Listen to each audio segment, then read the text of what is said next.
नमस्कार साथियों, स्वागत है आपका अपने YouTube चैनल आयुर्यात्री पर। मैं हूं doctor Rex Chaudhary BMS MD। साथियों, आज हम एक और नई लेटेस्ट आयुष वैकेंसी के बारे में बात कर रहे हैं, लेकिन इस आयुष वैकेंसी के अंदर MBBS भी शामिल हो रहे हैं, BDS भी शामिल हो रहे हैं और जो हमारे आयुष के साथी है, जो आयुष की 5वां स्ट्रीम है, उसके साथी भी शामिल हो रहे हैं। अगर आपके पास एलिजिबिलिटी है तो आप भी इसमें शामिल हो सकते हो। तो उसके बाद इसमें हम बात करते हैं सैलरी की। वैकेंसी में सबसे पहले सैलरी ही देखी जाती है, तो इसमें 1 लाख से लेके 1,20,000 पर मंथ सैलरी है। तो साथियों, बहुत ही शानदार सैलरी है। पूरा मैं वीडियो में एक्सप्लेन आगे कर दूंगा, पूरी प्रोसीजर आप देखते जाइए। अब देखेंगे कि इंटरव्यू होगा या एग्जाम होगा, ये भी आगे डिस्कशन करेंगे। पोस्ट कितनी है, टोटल इस वैकेंसी के अंदर कितनी पोस्ट है, वो भी डिस्कशन होगा। क्वालिफिकेशन क्या क्या चाहिए, अगर सैलरी अच्छी है तो क्वालिफिकेशन भी क्या क्या है, ये भी देखेंगे। फिर अप्लाई कैसे करना है, कंप्लीट जो अप्लाई करने की प्रोसीजर है वो भी मैं वीडियो में आगे बता दूंगा, और जो अप्लाई करने का लिंक है वो भी दे दूंगा। तो साथियों, आयुर्वेद से रिलेटेड कोई भी न्यूज़ हो, कोई भी अपडेट हो, कोई भी वैकेंसी हो, सबसे पहले आपको आयुर्यात्री यूट्यूब चैनल पे सबसे फास्ट, सबसे एक्यूरेसी के साथ, डिटेल्ड इन्फॉर्मेशन के साथ मिलेगी। तो आप चैनल को सब्सक्राइब कर लीजिए और बेल आइकॉन को प्रेस कर लीजिए ताकि सबसे पहले इन्फॉर्मेशन आपके पास पहुंचे। चलिए वीडियो शुरू करते हैं। ये वैकेंसी गवर्नमेंट ऑफ मेघालय के द्वारा निकाली गई है, office of the director of health services Shillong Meghalaya. तो इन्होंने जो एलिजिबल कैंडिडेट्स है उनके एप्लीकेशन मांगे हैं, लेकिन इन्होंने ये लिखा है कि स्टेट ऑफ मेघालय, ऐसा नहीं है, स्टेट ऑफ मेघालय के ही मांगे हैं। बट अगर आप अदर स्टेट से हो तो आप अप्लाई कर सकते हो, लेकिन वहाँ पे आपको जनरल में काउंट किया जाएगा, कैटेगरी के अंदर आपको काउंट नहीं किया जाएगा। फिर हम बात करते हैं ये वैकेंसी परमानेंट है या कॉन्ट्रैक्ट बेस से। तो इन्होंने दूसरी लाइन में यही लिखा है कॉन्ट्रेक्चुअल। तो ये वैकेंसी कॉन्ट्रेक्चुअल है, परमानेंट नहीं है। हेल्थ इमरजेंसी ऑपरेशन सेंटर में आपकी ड्यूटी लगेगी। और अब जो हम देखते हैं कि वैकेंसी की जो डिटेल पोस्ट क्या है, एलिजिबिलिटी क्राइटेरिया क्या है। तो फ्रेंड्स, अगर हम पोस्ट क्या है, पोस्ट की बात करते हैं तो पोस्ट है senior public health consultant, senior public health consultant. और इसकी पोस्ट की संख्या देखें तो कितनी पोस्ट है, ये पोस्ट संख्या में 1 है। फिर बात करते हैं इसमें एज की, कि एज कितनी है, तो 1 तारीख मार्च 2026 तक आपकी एज है वो 45 वर्ष से ऊपर नहीं होनी चाहिए। फिर हम बात करते हैं इसमें सैलरी की, ये सैलरी कितनी मिलेगी। मित्रों, इसमें सैलरी तो बहुत ही शानदार है, 1,20,000 पर मंथ है वो, 1,20,000 रुपये इसमें सैलरी रहेगी। फिर बात करते हैं क्वालिफिकेशन की। हाँ फ्रेंड्स, सबसे इंपॉर्टेंट हमारा यही है कि इसमें क्वालिफिकेशन क्या मांग रहे हैं। तो सबसे पहले पॉइंट में इन्होंने ये लिखा है MBBS रिकॉग्नाइज्ड बाय NMC के द्वारा प्रदत्त सर्टिफिकेट MBBS का।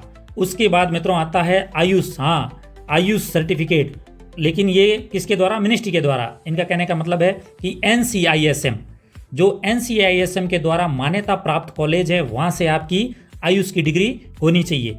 फिर हम बात करते हैं तीसरा क्या है, इसमें BDS का भी इन्होंने बता दिया है कि BDS NMC के द्वारा जो सर्टिफिकेट दिया गया है और BDS की डिग्री आपके पास होनी चाहिए। लेकिन मित्रों, लास्ट में आप देख पा रहे हो इन्होंने एक बहुत ही इंपॉर्टेंट पॉइंट दिया है, जिसमें ये लिखा है master of public health MPH from a recognised university. मित्रों, मैंने आयुष मित्रों के लिए एक वीडियो बनाया है जिसमें कौन कौन से कोर्स है जिसको करने के बाद हमारी जॉब लगने के चांसेस बढ़ जाते हैं, देख लो। इसमें भी इन्होंने MPH बताया है कि MPH, तो मैंने उन कोर्सेज जैसे MPH हो गया, MBA हो गया या MHA हो गया, उन कोर्सेज और भी कई और कोर्सेज है, उनका एक वीडियो बना दिया है, वो चैनल पे है, आप ऊपर आई बटन पे क्लिक करके देख भी सकते हो। तो अगर हम इस पोस्ट की बात करें, सीनियर पब्लिक हेल्थ कंसल्टेंट, इस पोस्ट के अंदर ये 4 जो क्वालिफिकेशन है, इसमें से जो MPH है वो आपके पास होना चाहिए, और जो बाकी 3 डिग्री है, MBBS हो गया, आयुष हो गया और BDS हो गया, इसमें से 1 डिग्री आपके पास होनी चाहिए। तो इन 3 डिग्रियों में से 1 डिग्री और प्लस आपके पास MPH की डिग्री होनी चाहिए, तो आप इस पोस्ट के लिए एलिजिबल हो। फिर मित्रों, हम बात करते हैं कि डिजायरेबल कौन है। आपके पास ये डिग्री और प्लस MPH की डिग्री तो है, लेकिन उसके बाद भी प्रेफरेंस किसको दी जाएगी। मित्रों, आप देख पा रहे हो MBA, अगर डिजास्टर मैनेजमेंट में, हेल्थ केयर में, हॉस्पिटल एडमिनिस्ट्रेशन में, इसमें अगर MBA किया हुआ है तो आपको डिजायरेबल माना जाएगा। फिर उसके बाद देखें तो post graduation diploma in disaster management, medicine या फिर health care management, PG diploma इसमें आपका होना चाहिए, तो आपको डिजायरेबल माना जाएगा।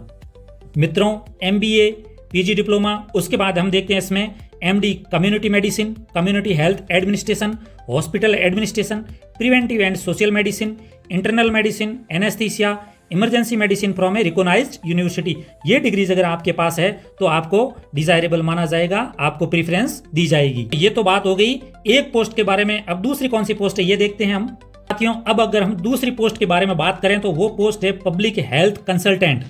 पब्लिक हेल्थ कंसल्टेंट, इसकी जो पोस्ट है वो टोटल 3 पोस्ट है, आप देख पा रहे हैं। अगर एज की बात करें तो वही एज 45 ईयर से ज़्यादा नहीं होनी चाहिए 1 मार्च तक। और उसके बाद सैलरी की बात करें तो इसमें मित्रों सैलरी है 1 लाख रुपए। हाँ, 1 लाख रुपए पर मंथ इसकी सैलरी है।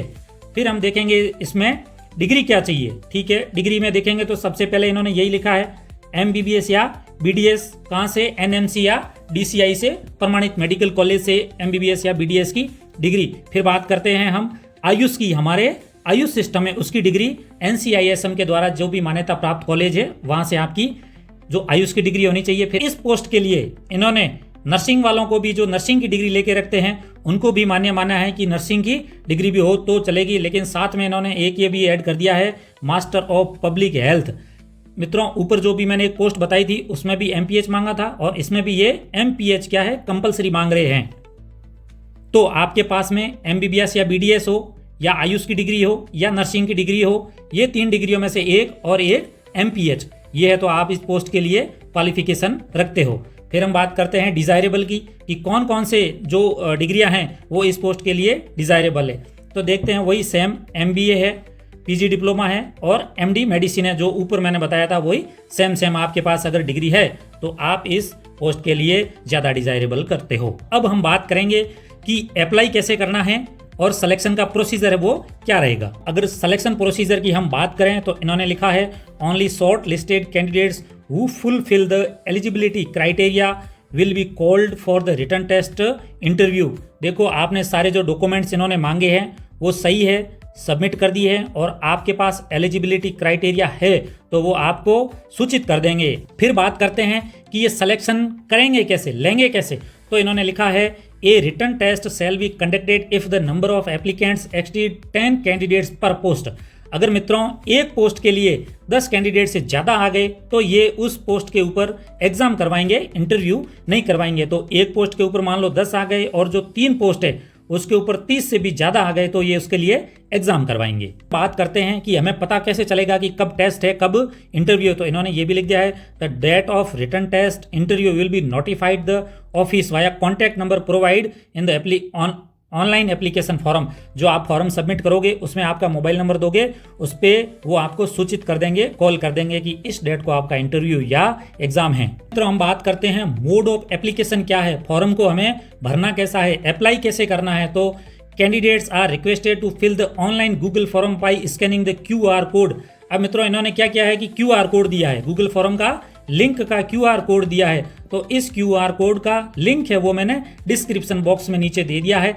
आप उस लिंक के ऊपर क्लिक करके सारे डॉक्यूमेंट से वो सबमिट कर सकते हो, ऑनलाइन फॉर्म भर सकते हो। फिर इन्होंने नीचे लिखा है original documents are to produced at the time of interview. आप इंटरव्यू देने जाओगे तो सारे डॉक्यूमेंट से वो ओरिजिनल लेके जाना है। अगर आपने एप्लीकेशन फॉर्म अधूरा भरा है तो आपका एप्लीकेशन फॉर्म रिजेक्टेड हो जाएगा। एक लाइन इन्होंने नीचे और लिख दी है only online applications will be accepted. आपके जो भी एप्लीकेशन है वो ऑनलाइन ही एक्सेप्टेड होंगे, ऑफलाइन वहाँ जाके आप दोगे तो मान्य नहीं होंगे। दोस्तों सबसे इंपॉर्टेंट बात यह है कि इस फॉर्म को सबमिट करने की जो लास्ट डेट है वो 15 अप्रैल है। The last date of the submission application form 15 April 2026। हाँ दोस्तों 15 अप्रैल से पहले ये फॉर्म आप भर सकते हो, उसके बाद नहीं भर सकते। लेटेस्ट आयुष वैकेंसीज, न्यूज और कोई भी अपडेट हो उसको सबसे पहले प्राप्त करने के लिए आप अपना आयुर यात्री चैनल सब्सक्राइब जरूर करें, सपोर्ट करें और इस यात्रा में साथ में बने रहें। धन्यवाद।